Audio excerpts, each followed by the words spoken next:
الحمد لله نحمده ونستعينه ونستغفره ونؤمن به ونتوكل عليه ونعوذ بالله من شرور أنفسنا ومن سيئات أعمالنا من يهد الله فهو المهتدي ومن يضلل فلن تجد له وليا مرشدا فنشهد أن لا إله إلا الله وحده لا شريك له ونشهد أن سيدنا وسندنا ونبينا محمدا صلى الله عليه وسلم الذي أرسله الله بالحق بشيرا ونذيرا وداعيا إلى الله بإذنه وسراجا منيرا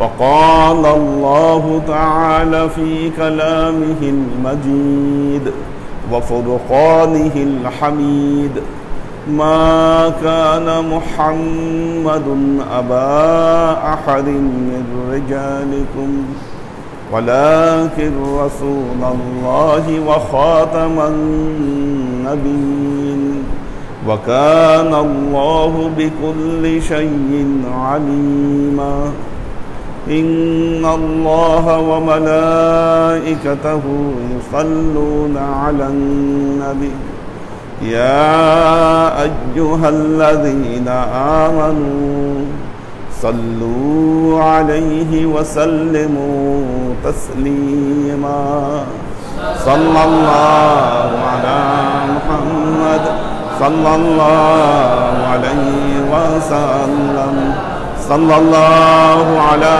محمد صلى الله عليه وسلم صلى الله على محمد صلى الله عليه وسلم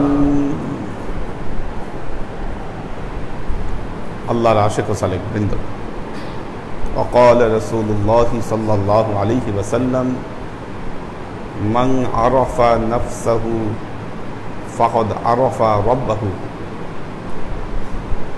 আল্লাহ নবীর একটি হাদিস যে তার নিজেকে চিনতে পারলো সে আল্লাহকে চিনতে পারলো মান আরাফা নাফসাহু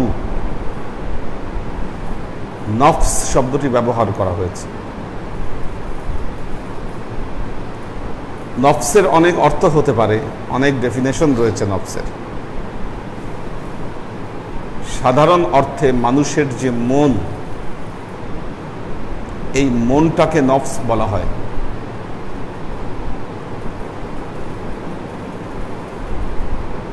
যখন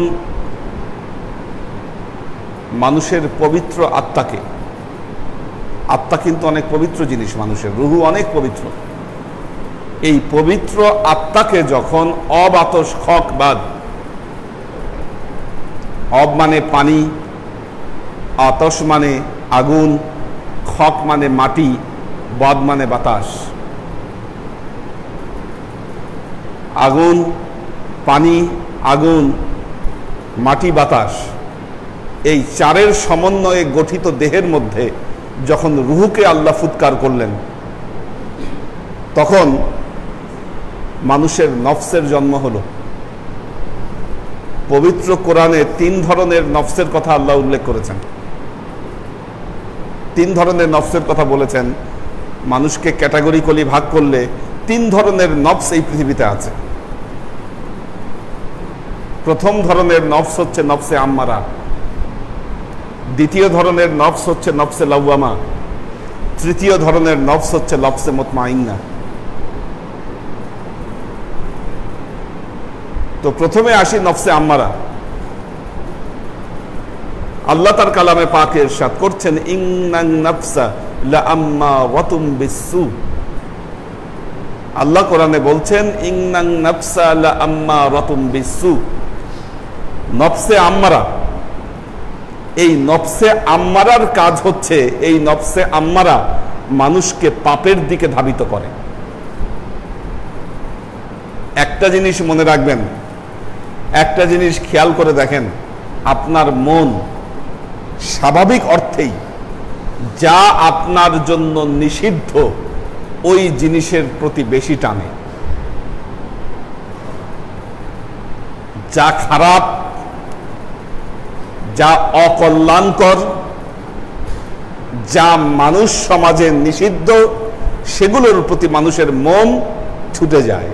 এর কারণ হলো আপনার মন নফসে আম্মারা। আল্লাহর আশেক ও সালেক বৃন্দ, একটা জিনিস খেয়াল করে দেখেন, আল্লাহ যখন শয়তানকে এই পৃথিবী থেকে এই পৃথিবীতে পাঠিয়ে দিলেন, জান্নাত থেকে বের করে দিলেন, আল্লাহর আরশ থেকে, তখন শয়তান আল্লাহর কাছে দোয়া চাইল, রব্বি আনজিরনি। আল্লাহকে বলল শয়তান, রব্বি আনজিরনি, আল্লাহ তুমি আমাকে অভিশপ্ত করে দিলা, আমি এতদিন তোমার এই ফেরেশতাদের জগতে আমি থাকলাম, এত ইবাদত বন্দেগী করলাম, আমি ফেরেশতাদেরকে তালিম দিলাম, কিন্তু আজকের দিনে তুমি আমাকে বের করে দিচ্ছ। আমি আল্লাহ খালি হাতে যেতে চাই না। রব্বি আনজিরনি, আল্লাহ তুমি আমাকে কিছু সুযোগ দাও, কিছু ক্ষমতা আমাকে দাও। আল্লাহ বললেন ফাইন্নাকা মিনাল মুনজারিন, আল্লাহ বললেন আদম, শয়তান তোমাকে দেওয়া হলো।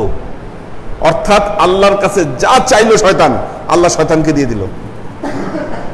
খেলা দেখেন, ওই মুহূর্তে শয়তান যা যা চাইলো আল্লাহর কাছে, আল্লাহ এক কথায় কোরআনে এটা বলে দিচ্ছেন, ফাইন্নাকা মিনাল মুনজারিন, আচ্ছা তুমি যা চাইলা আমি সব তোমাকে দিয়ে দিলাম।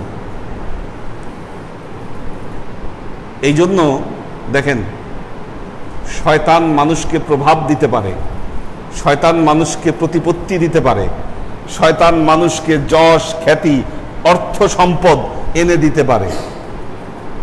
এই দুনিয়ার কিছু মানুষ এই জন্য শয়তানের পূজা করে। বাস্তব, নাউজুবিল্লাহ, আল্লাহ মাফ করুক। কারণ শয়তান ওই মুহূর্তে আল্লাহর কাছে চেয়ে নিয়েছে যে আল্লাহ তুমি আমাকে কিছু দাও। আল্লাহও বলেছেন ফাইন্নাকা মিনাল মুনজারিন, শয়তান তুমি যা চাইলা আমি তোমাকে দিয়ে দিলাম। শয়তান তখন আল্লাহকে বলল, লা উগাইয়িয়ান্নাহুম আজমাইন, আল্লাহ আমি ওয়াদা করতেছি তুমি যে এই মানব সমাজ বনি আদম যাদেরকে সৃষ্টি করেছো, আমি এই বনি আদমকে অবশ্যই আমার এই ক্ষমতার দ্বারা পথভ্রষ্ট করব। আল্লাহ আবার তখন বলে দিলেন, ইল্লা ইবাদিনাস সালিহিন, শয়তান তুমি পারবা ঠিকই পথভ্রষ্ট করতে, কিন্তু আমার সালেহীন বান্দাদেরকে পথভ্রষ্ট করতে পারবা না। এখন দেখেন, কোরআনের কথা অস্বীকার করতে পারবেন, নাউজুবিল্লাহ কাফের হয়ে যাবেন। শয়তান আছে, শয়তান আছে। দেখছেন কোনোদিন কেউ শয়তানকে? বলেন, মানুষ রূপী শয়তান দেখছেন? এটা আপনার চোখের দৃষ্টি, এই ভঙ্গি আসাই ঠিক হয় নাই যে একটা মানুষকে আপনি শয়তানের রূপে দেখছেন। ঠিক না এই কথা বলা? কি মানুষ কখনো শয়তান হতে পারে না। মানুষ হচ্ছে আশরাফুল মাখলুকাত। তবে হ্যাঁ, পৃথিবীর অধিকাংশ মানুষের আত্মা শয়তানের দখলে চলে গেছে। কি মানুষ শয়তান মানুষের আত্মাকে দখলে নিতে পারে, এই ক্ষমতা আল্লাহ তাকে দিয়েছে। আমাদের সামনে আসে না শয়তান, সামনে আসারও দরকার নাই, শয়তানের সামনে আসার দরকার নাই, কিন্তু শয়তান যে কাজটা করতে পারে, আপনার আত্মাকে দখলে নিয়ে নিতে পারে। কি এখন আপনি আপনার আত্মাকে শয়তানের কাছে বিক্রি করে দিয়ে আপনি নামাজ পড়েন, ইবাদত করেন আর বন্দেগী করেন, কোনো লাভ আছে? আপনি তো আত্মাই বিক্রি করে দিচ্ছেন। আর এরই কারণে আমরা দেখতে পাই একজন মানুষ নামাজ পড়তেছে, একজন মানুষ রোজা রাখতেছে, একজন মানুষ ইবাদত বন্দেগী করছে, আবার এর সাথে সাথে সে অসংখ্য খারাপ কাজ করে যাচ্ছে। কেন? তার আত্মাকে সে বিক্রি করে দিয়েছে শয়তানের কাছে। আপনার আত্মা আপনার দখলে নাই, আপনার রুহু আপনার দখলে নাই, আপনার নফস আপনার দখলে নাই। এটাকে আপনি শয়তানের কাছে বিক্রি করে দিয়েছেন। শয়তান এর উপরে সওয়ার হয়েছে, শয়তান দখলে নিয়েছে। অথচ আপনার এই আত্মা, আপনার এই রুহু, এটাকে সমর্পণ করার কথা ছিল আল্লাহর হাতে। আপনি আল্লাহর হাতে সমর্পণ না করে এটাকে শয়তানের হাতে সমর্পণ করে দিয়েছেন।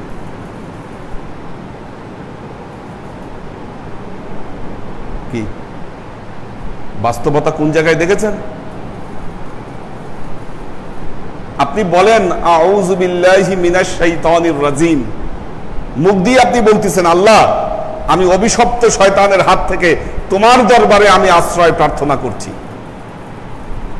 মুখে এই কথা বলতেছেন, কিন্তু আপনার আত্মা দিয়ে রাখছেন আপনি শয়তানের কাছে। কি এটা যদি না হতো, আজকে দেখেন এই করোনার প্রাদুর্ভাবে সারা দেশ যখন জর্জরিত, করোনার প্রাদুর্ভাবে সারা দেশ জর্জরিত, এর মধ্যে কিছু মানুষ চিকিৎসার নামে মানুষের সাথে প্রতারণা করছে, কোটি কোটি টাকা জমা করছে। ও জানে না যে কালকে ও বাঁচবে কিনা, এর যদি করোনা হয় তাহলে কি পরিণতি হবে, ও তো মরেই যাবে। মরে গেলে আপনি টাকা জমায় রাখতেছেন, এই টাকা আপনার খাবে কে? আপনি যদি নাই বাঁচতে পারেন, বলেন এই পরিস্থিতিতে কে নিশ্চিত যে সে বাঁচতে পারবে? আমাদের কত আপনজন চলে গেছে। কি নাজিমউদ্দিন ভাই চলে গেছে আমাদের, যে ছেলেটা ইয়াং ম্যান নাইম, ও কি ভাবছে এত তাড়াতাড়ি মারা যাবে? কি ভাবেনি তো, কিন্তু তাকে চলে যেতে হয়েছে, ডাক আসছে। এখন আজকে যারা দুর্নীতি করছে তাদের মধ্যে যদি এই চিন্তা থাকতো যে আমি যদি মারা যাই তাহলে আমি যে এই সম্পদ জমা করে রাখছি এই সম্পদ ভোগ করবে কে, এর কোনো নিশ্চয়তা নাই।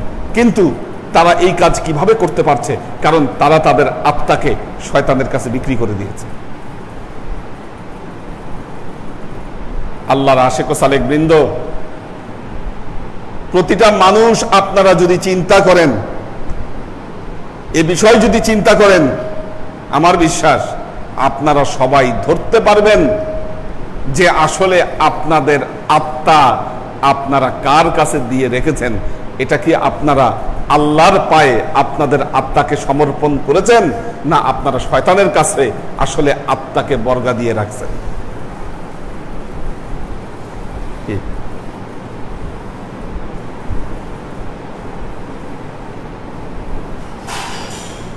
পীরের দরবারে তো সবাই আসতেছেন, ক্লাস করতেছেন, অনেকে ক্লাস তো করছেন, অনেকে। সবাই কি ফ্রেশ জীবন যাপন করতে পারছেন? কেন পারছেন না? তার কারণ আপনি শয়তানের কাছ থেকে আপনার আত্মার দখল মুক্ত করতে পারেননি। কি এটা একটা যুদ্ধ, এটা যুদ্ধ। এই জন্যই আল্লাহর নবী বলেছেন আকবারুল জিহাদ আল জিহাদু মা নাফসিহি, এই পৃথিবীর মধ্যে সবচাইতে বড় কে? ওখানে কে?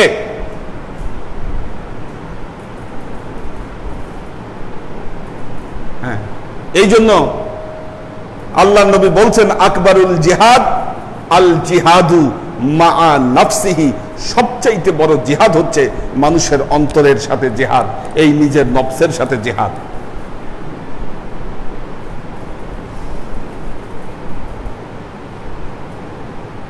তাহলে এখন আপনার আত্মাকে দখল মুক্ত করার জন্য কি করবেন? আপনি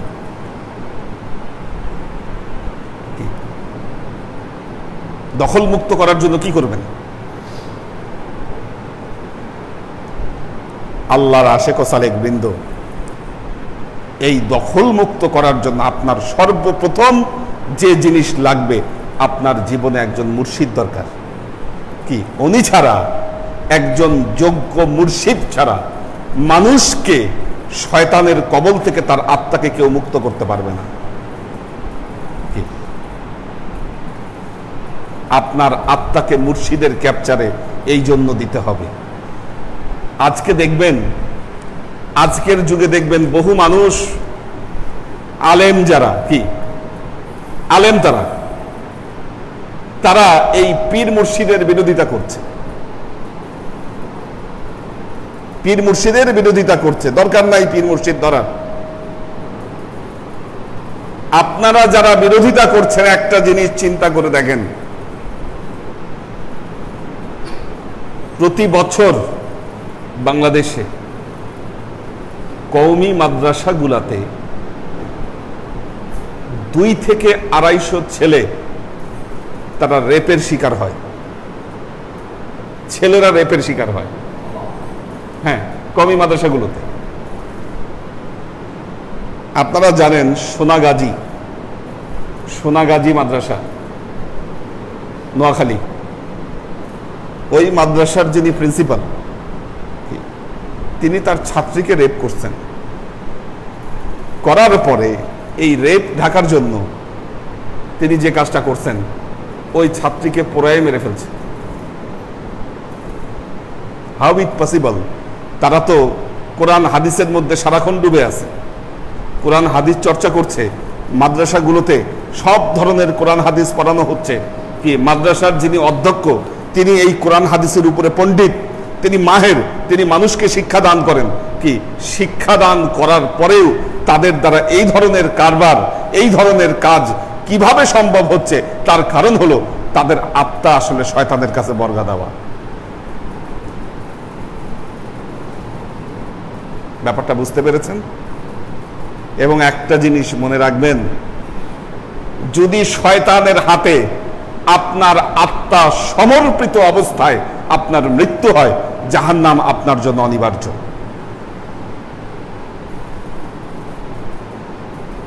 জাহান্নাম অনিবার্য আপনার জন্য। কাজী আল্লাহর আশিক ও সালেক বৃন্দ, জীবনের মূল সাধনা, তরিকতের মূল সাধনা, সুফিবাদের মূল সাধনা এই জায়গায়, এই যুদ্ধে অবতীর্ণ হওয়া, যে শয়তানের হাত থেকে আমার রূহকে, পবিত্র রূহকে আমি রক্ষা করব এবং আমি আমার রূহকে আল্লাহর হাতে সমর্পণ করব। আমরা যারা এখানে শিক্ষা দিচ্ছি, দীক্ষা দিচ্ছি, আমাদের তরিকতের শিক্ষা এবং দীক্ষাটা হচ্ছে ঠিক এই জায়গায়। যে দিক নির্দেশনা এখানে দেওয়া হচ্ছে, এই দিক নির্দেশনা হলো শয়তানের কবল থেকে নিজেকে মুক্ত করে আপনি কিভাবে আল্লাহর হাতে আপনি নিজেকে সমর্পণ করবেন। এই জন্য আল্লাহর একজন সালেক যখন লা ইলাহা ইল্লাল্লাহ এই জিকির যখন সে করে, তখন তার পুরো অস্তিত্বকে সে আল্লাহর হাতে সমর্পণ করে দেয়। কি লা ইলাহা যখন সে বলে, তখন শয়তানের কবল থেকে সে তার আত্মাকে মুক্ত করে ফেলে। কি আবার ইল্লাল্লাহ যখন সে বলে, তখন তার আত্মা, তার রূহকে সে আল্লাহর হাতে সমর্পণ করে থাকে। কাজী আল্লাহর আশিক ও সালেক বৃন্দ, আপনাদের যাদের জীবনের সাধনা শয়তানের বিরুদ্ধে, আপনাদের জীবনের সাধনা শয়তানের অসওয়াসার বিরুদ্ধে, শয়তানের বিরুদ্ধে, মনে রাখবেন তারাই হচ্ছেন এই জগতের প্রকৃত সুফি। সাধনা হতে হবে শয়তানের বিরুদ্ধে। এখন আপনি মুখে বলছেন আপনি শয়তানের বিরুদ্ধে সাধনা করছেন, কিন্তু আপনার দ্বারা শয়তানি কাজ হচ্ছে। তার মানে কি? আপনি আপনার আত্মাকে মুক্ত করতে পারেননি। কাজেই এই আত্মাকে যদি শয়তানের কবল থেকে আপনাকে মুক্ত করতে হয়, আপনার জীবনের জন্য সবচাইতে প্রয়োজনীয় জিনিস যেটা, আপনার জীবনে একজন মুর্শিদ থাকতে হবে। দ্বিতীয়ত হলো বায়াত আপনার জীবনে থাকতে হবে।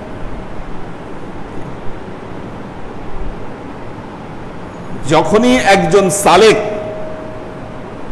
বয়াত পড়ছেন মুর্শিদের হাতে।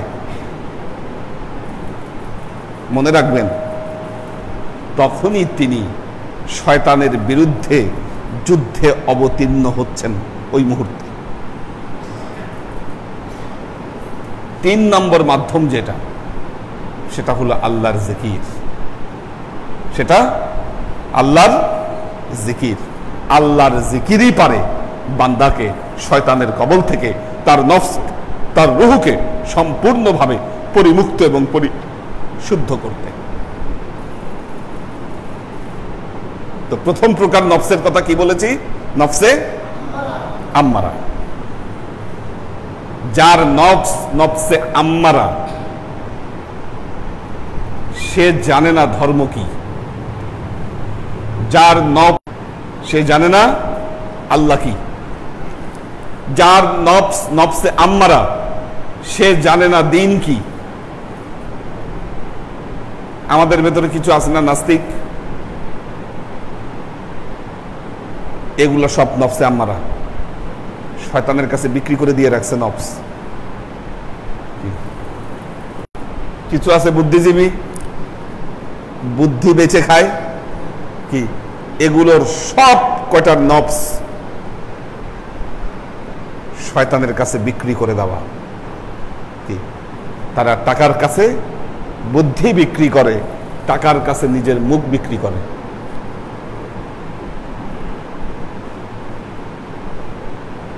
আজকে পৃথিবীতে যত অনিষ্ট, যত হামলা, যত সন্ত্রাস, সবকিছু হচ্ছে এই শয়তানের কারণে।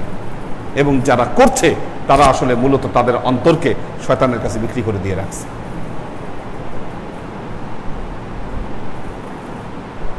আল্লাহর আশিক ও সালেক বৃন্দ,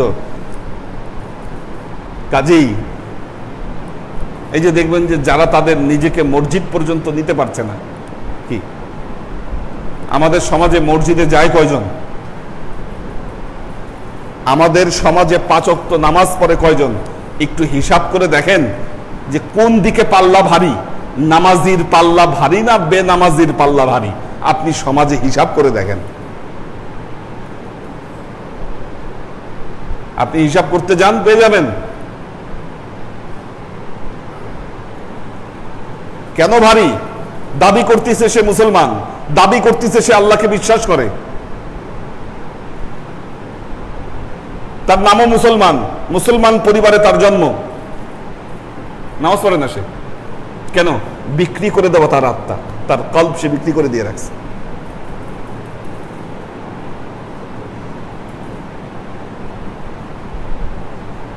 কাজেই আমাদের এই সমাজে মনে রাখবেন, নফসে আম্মারার অধিকারী মানুষ এই সমাজে বেশি। অধিকাংশ মানুষ নফসে আম্মারার অধিকারী।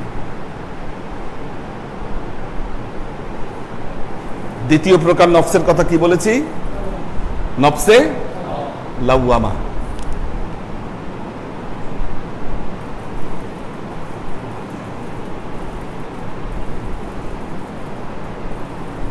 নফসে লাওয়ামার অর্থ হচ্ছে ভৎসনাকারী নফস। ভৎসনাকারী নফস, যে তার নিজের নফসকে ভৎসনা করে। ভৎসনা মানে কি? হ্যাঁ, মন্দ বলা, শাসন করা। যে তার নফসকে শাসন করে কি। হযরত ইউসুফ আলাইহিস সালাম কি, আল্লাহর এত বড় নবী কি, উনি বলতেছেন আল্লাহকে, অমা উবাররিউ নাফসি। উনি বলতেছেন ওয়ামা উবাররিউ নাফসি, আমি আমার নফসকে তো পবিত্র করতে পারলাম না। ওনার আফসোস, হযরত ইউসুফের আফসোস। উনি বলছেন অমা উবাররিউ নাফসি, আমি আমার নফসকে পবিত্র করতে পারলাম না। ইন্নান নাফসা লাআম্মারাতুম বিসসু, কারণ আমার নফস হচ্ছে নফসে আম্মারা, আর এই নফসে আম্মারা শুধু পাপের দিকেই ধাবিত হয়। দ্বিতীয় প্রকার নফস হলো নফসে লাওয়ামা। লা উকসিমু বিনাফসিল লাওয়ামা, আল্লাহ নফসে লাওয়ামার কসম করে বলছেন। তো নফসে লাওয়ামা ওই ব্যক্তি, যে ব্যক্তি শয়তানের কবল থেকে তার নফসকে মুক্ত করার চেষ্টা করছেন। আপনি যখন আপনার জীবনে মুর্শিদ ধরলেন, আপনি যখন আপনার জীবনে বায়াত পড়লেন, আপনি যখন এই সাধনায় আপনার নিজেকে নিয়োজিত করলেন, তখনই আপনার নফস মূলত নফসে লাওয়ামার অধিকারী হলো। অনেকের চোখ বন্ধ হয়ে আসছে, ওই যে পিছনে চোখ খুলেন, আগায় বসেন, আগায় বসেন। এদিকে জানি কার চোখ বন্ধ দেখলাম, আগায় বসেন, ঢালান দিয়ে বসেন না, একদম সুন্দর করে বসেন। হ্যাঁ, সুন্দর করে এদিকে সরে এসে বসেন।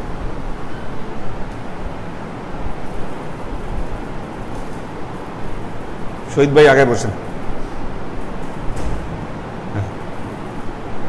আল্লাহর আশিক ও সালেক বৃন্দ, দেখুন, যিনি এই সাধনায় নিয়োজিত হলেন, আপনাদের প্রত্যেকের জীবন, মুহাম্মদী তরিকার সালেক যারা, তাদের প্রত্যেকের জীবন হচ্ছে সাধনার জীবন। মনে রাখবেন, কিসের সাধনা? আপনাদের সাধনা হলো শয়তানের বিরুদ্ধে সাধনা, শয়তানের ওয়াসওয়াসের বিরুদ্ধে সাধনা, এর বিরুদ্ধে প্রতিরোধ গড়ে তোলার সাধনা।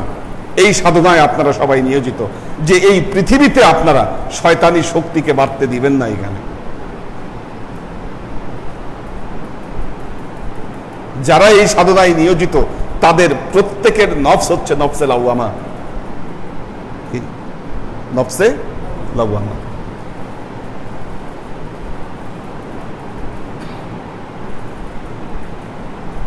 অনেকে দূর দূরান্ত থেকে এখানে ক্লাস করতে আসতেছে, অনেক দূর থেকে মানুষ আসে, কেউ কেরানীগঞ্জ, কেউ কামরাঙ্গীর চর, কেউ রামপুরা, কেউ রায়ের বাজার, কেউ ড্যামরা, কি সাভার থেকে। একসময় ঢাকা শহরের অবস্থা খুব ইজি ছিল, আসা যাওয়া এত কষ্ট হতো না। এখন আসা যাওয়া বিশাল ব্যাপার। এই সময়টা যদি উনি এখানে না আসতেন, বাসায় থাকতেন, আরামে থাকতে পারতেন, আরামে কাটত। কিন্তু আসা যাওয়ায় তো কষ্ট হচ্ছে তার। এই যে কষ্ট, মন তো চায় না কষ্ট করতে, মন তো চায় আরাম। কি মন চায়? আরাম। কষ্ট করে রাতে বেলায় উঠে যখন ফজরের নামাজ পড়ছেন, যারা সাধক, ফজরের নামাজ যখন পড়েন, মাগরিবের নামাজ যখন পড়েন, দেখবেন মানুষের মনের এমন অবস্থা, জোর করে যদি মসজিদে ঢুকাইতে পারলেন, নামাজ পড়ার পর মসজিদ থেকে বের হইতে পারলে বাঁচে। এই জন্য দেখবেন জুমার নামাজ, বিভিন্ন ফরজ নামাজের পর কিছু লোক নামাজ শেষ হয়েছে মানে পারে না কত তাড়াতাড়ি মসজিদ থেকে বেরোবে। বহুত কষ্ট করে মসজিদে আসছে, এই মসজিদে আসতে গিয়েই তার জান বের হয়ে গেছে। কারণ শয়তানের কাছে তো নফস বিক্রি করে দেওয়া। এখন নামাজ যখন শেষ হয়েছে, কত তাড়াতাড়ি এখান থেকে ভাগা যায়। কিন্তু আপনি যখন সাধক, তখন আপনাকে বসে থাকতে হচ্ছে, ধ্যান করতে হচ্ছে, আপনাকে জিকির করতে হচ্ছে আল্লাহ। কেন? যেন আপনি নিজের নফসকে আপনি মুক্ত করতে পারেন। এটা সাধনা। এই নফস হচ্ছে নফসে লাওয়ামা। দ্বিতীয় স্টেজ। তৃতীয় স্টেজে গিয়ে নফসে মুতমাইন্না, এটা হচ্ছে নফসের চূড়ান্ত পর্যায়। এটা হলো নির্বাণ লাভ, এটা হলো ফানা, এটা হলো মুক্তির চূড়ান্ত পর্যায়। আল্লাহ তার কালামে পাকে বলছেন, আলা বিযিকরিল্লাহি তাতমাইন্নুল কুলুব। আমাদের আজকের ক্লাসের যে বিষয়, আল্লাহর জিকিরের ফজিলত, আল্লাহ বলছেন আলা বিযিকরিল্লাহি তাতমাইন্নুল কুলুব। একমাত্র আল্লাহর জিকিরই পারে মানুষের কলবকে, মানুষের নফসকে নফসে মুতমাইন্নার পর্যায়ে নিয়ে যেতে। একমাত্র মাধ্যম হলো আল্লাহর জিকির, আল্লাহর ধ্যান, আল্লাহর জ্ঞান, এটা যত আপনি আপনার নিজের ভেতরে নিয়ে আসবেন, তত আপনি শয়তানের কবল থেকে নিজেকে মুক্ত করতে পারবেন।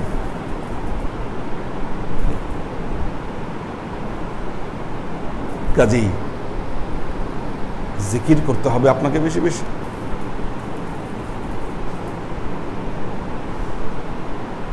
যখন আপনি আল্লাহর জিকির যত করবেন, আল্লাহর পরিচয় আপনার কাছে প্রকাশ পাবে। কি আল্লাহর পরিচয় প্রকাশ পাওয়াকেই বলা হয় মারেফা। আল্লাহ তার কালামে পাকে বলছেন, হুয়াল্লাহুল খালিকুল বারিউল মুসাউবিরু লাহুল আসমাউল হুসনা। আল্লাহ তার কালামে পাকে বলছেন, হু আল্লাহুল খালিকুল, সেই আল্লাহ যিনি খালেক, বারিউ, তিনি বারি। কি এই আয়াতের আগে পরে আল্লাহর অনেক নাম আল্লাহ বর্ণনা করেছেন। হু আল্লাহুল্লাযী লা ইলাহা ইল্লা হুয়াল মালিকুল কুদ্দুসুস সালামুল মুমিনুল মুহাইমিনুল আজিজুল জব্বারুল মুতাকাব্বির সুবহানাল্লাহি আম্মা ইউশরিকুন। এরপর আল্লাহ বলছেন, হু আল্লাহুল খালিকুল বারিউল মুসাউবিরু লাহু। মুসাউবির, তাসবির থেকে মুসাউবির বলতেছে আল্লাহর চিত্র অঙ্কন করে দেয়। মুসাউবিরু লাহুল আসমাউল হুসনা। যখন মানুষ আল্লাহর আসমায়ে হুসনা নিয়ে আল্লাহর জিকির করে, আল্লাহর রূপ, আল্লাহর ধ্যান, তার চিত্র তার অন্তরে অঙ্কিত হয়ে যায়। কেন জিকির দরকার? দেখবেন আজকে নতুন এক ধরনের লোক বের হয়েছে, ঘোমটাওয়ালা মৌলবী। মাথায় ঘোমটা দিয়ে তারা খালি সহি কথা, সহি হাদিস, সহি বাত, সহি আকীদা, কি খালি দেখবেন কথার ভিতরে খালি সহি সহি। এই সহি সহি কথার স্লোগান দিয়ে মানুষের ভেতরে যত গ্যাঞ্জাম, যত গন্ডগোল, কি মানুষের আমলের মধ্যে যত ফিতনা ফাসাদ এরা লাগাচ্ছে। আপনার সহি দিয়ে কি তেল ভেজে খাবেন? আপনি কি খাবেন? কি সহি দিয়ে কি ভেজে খাবেন? আপনি সহি সহি বলতেছেন, আপনার সহি কথা, সহি আকীদায় যদি আমার সমাজ গ্যাঞ্জামে ভরে যায়, আমি গুল্লি মারি আপনার ওই সহি আকীদায়। কোনো দরকার নাই, আমার আল্লাহকে পাওয়া দরকার। এত সহি সহি কথা, আপনার সহি সহি কথায় তো আমার জীবনে কোনো পরিবর্তন হয় নাই। আপনার সহি সহি কথায় আমাদের সমাজ বরং বিশৃঙ্খলায় ভরে গেছে। এরা দেখবেন জিকিরের বিরোধিতা করে, দরকার নাই জিকিরের। আল্লাহ তার কালামে পাকে বলছেন, قل ادعوا الله أو ادعوا الرحمن أيما تدعوا فله الأسماء الحسنى। আল্লাহ বলছেন, আল্লাহকে আল্লাহ নামে ডাকো, আবিদুর রহমানা, অথবা তাকে রহমান নামে ডাকো। যে নামে আইয়ামা তাদউ, তাকে যে নামেই ডাকো না কেন, সুন্দরতম নাম সমূহের অধিকারী হচ্ছেন আল্লাহ।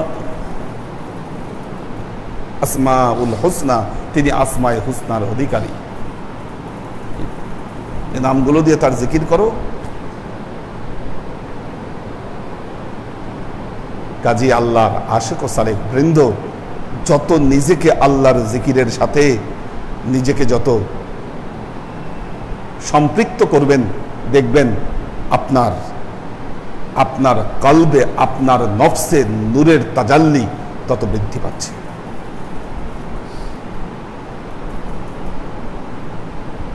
এর মধ্যে ম্যান্ডেটারি জিকির হলো, ম্যান্ডেটারি কোরআন নির্দেশিত ম্যান্ডেটারি জিকির হচ্ছে সকাল এবং সন্ধ্যার জিকির।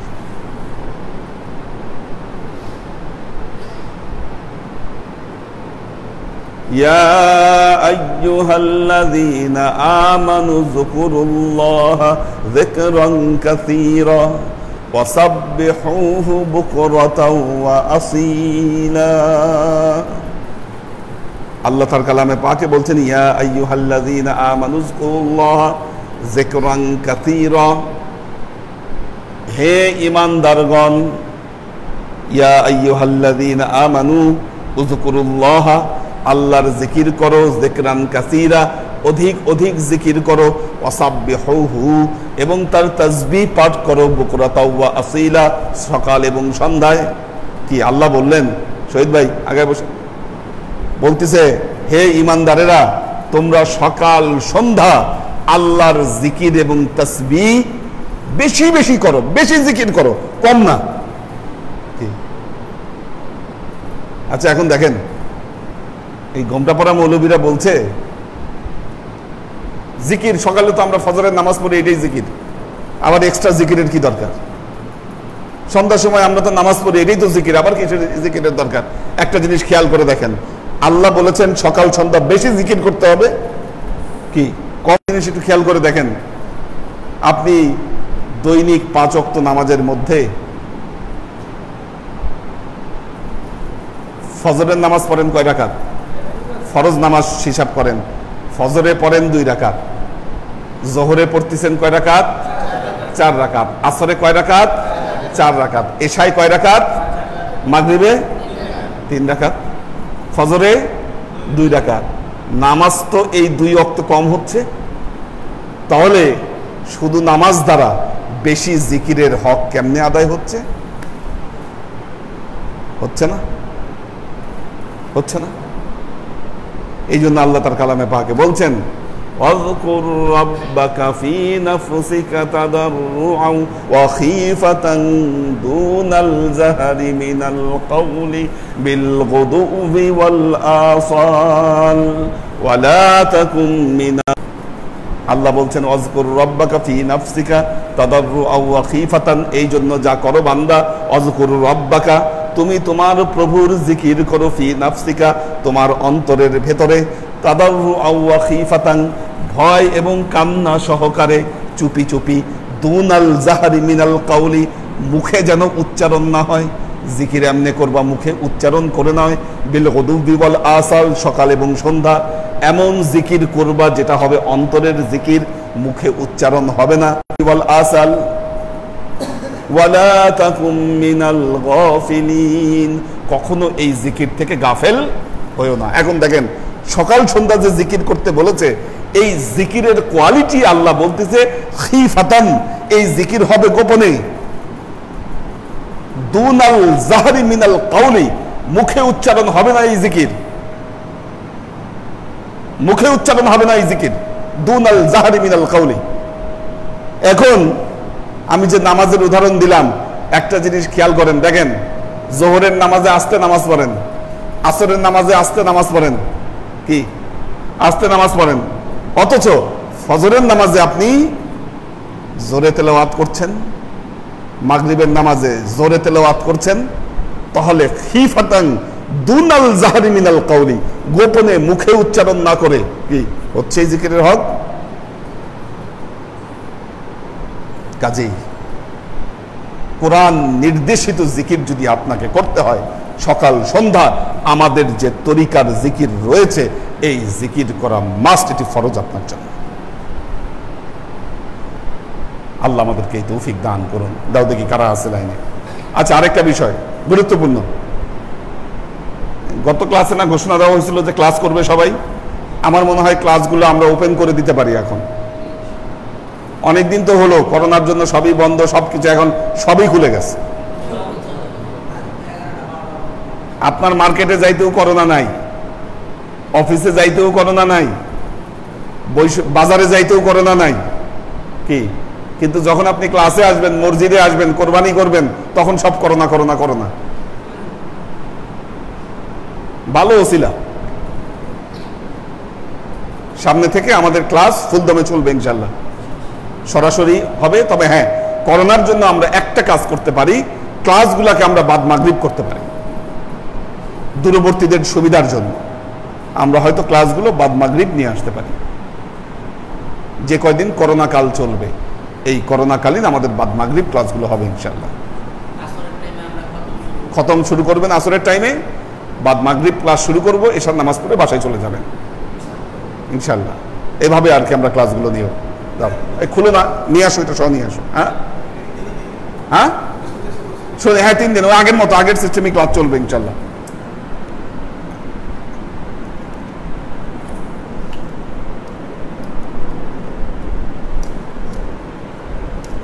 এত বড় করছে এটা, সরো তুমি সরো। জেবা ফারজানা, শাকেরা আফজারা, নূর হোসেন খোকন, ডক্টর শওকত ওসমান, সাইম, সালাউদ্দিন সাদিফ, ওমর শরীফ, জেসমিন সবাইকে সালাম দিয়েছে। আশরাফুল আনাম, সেলিম সরকার, টিটু খান, রেজা নিসা, মাহফুজুল হক উজ্জ্বল, HK হানিফ, আব্দুল হাফিজ, আমিনা বেগম, এবাদত হোসেন, ফাইম ফাইজুল্লাহ, ওমর শরীফ সালাম দিয়েছে, মাহফুজুল হক উজ্জ্বল সালাম দিয়েছে, সাগর সরকার সালাম দিয়েছে, সৈয়দ নাসিমুল ইসলাম পটল, আমিনুল ইসলাম বাপ্পি, আব্দুল হাফিজ সালাম দিয়েছে, ফিরোজ আলম সবাইকে সালাম দিয়েছেন, দোয়া চেয়েছেন। মোহাম্মদ কবির হোসেন সবাইকে সালাম দিয়েছেন। ওয়াসিম খান,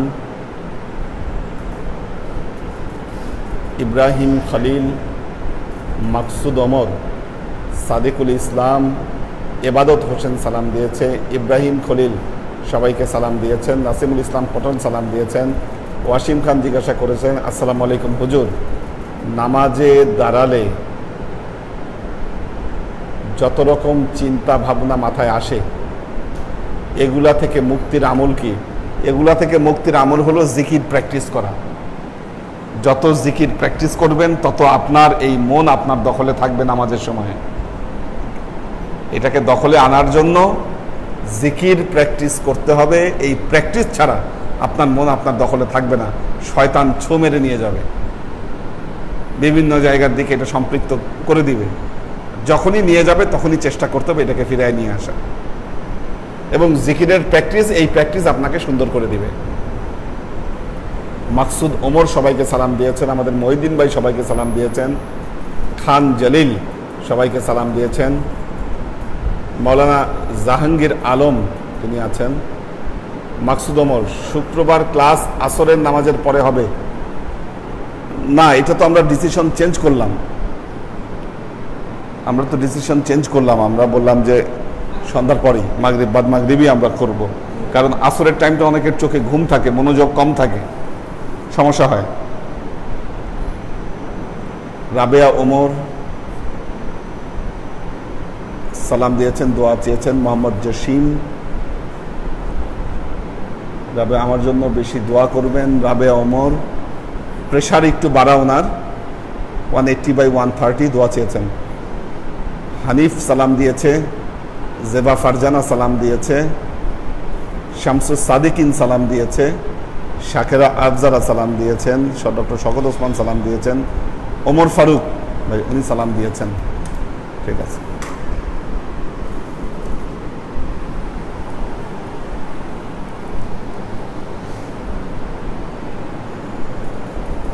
اللهم آمين.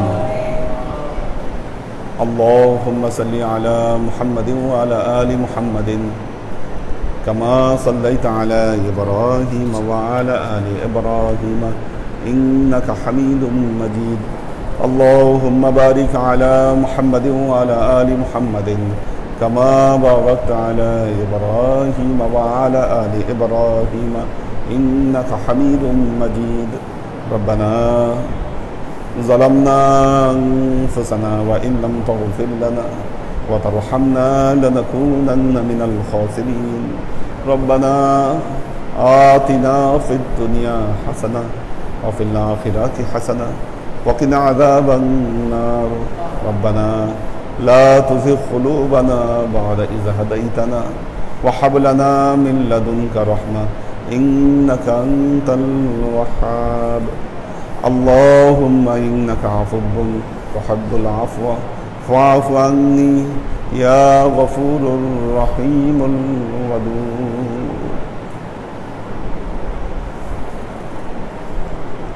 ইয়া আল্লাহ, ইয়া রহমান, ইয়া মালিক, আমরা এতক্ষণ তোমার দরবারে যে সমস্ত আমলকে উপস্থাপন করলাম, ত্রুটিমুক্তভাবে এই আমলগুলোকে তুমি আমাদের তরফ থেকে কবুল করে নাও।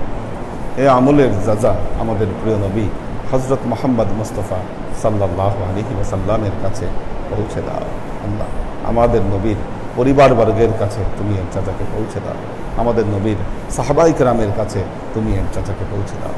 এই দুনিয়ার সমস্ত আম্বিয়ায়ে কেরাম, সাহাবায়ে কেরাম, তাবেঈন, তাবেঈন, ওয়ালি আউলিয়া, গৌস কুতুব, আমাদের মা বাবা, ভাই বোন, আত্মীয় স্বজন, এই দরবার থেকে যত পীর ভাই বোন চলে গেছে সবার রুহে আল্লাহ তুমি এর যাজাকে পৌঁছে দাও। আল্লাহ, তুমি তোমার হাবিবের উসিলায় আমাদের সবাইকে কবুল ক্ষমা করে দাও। আমাদের জীবন থেকে সমস্ত অভাব, অভিযোগ, বালা মুসিবত, দুঃখ কষ্ট, রোগ শোককে দূরীভূত করে দিয়ে দৃঢ় হস্তে তোমার দ্বীনের খেদমতের তৌফিক তুমি আমাদেরকে দান করো। আজীবন যেন তোমার হেদায়েতের পথে প্রতিষ্ঠিত থাকতে পারি, সে তৌফিক তুমি আমাদেরকে দান করো।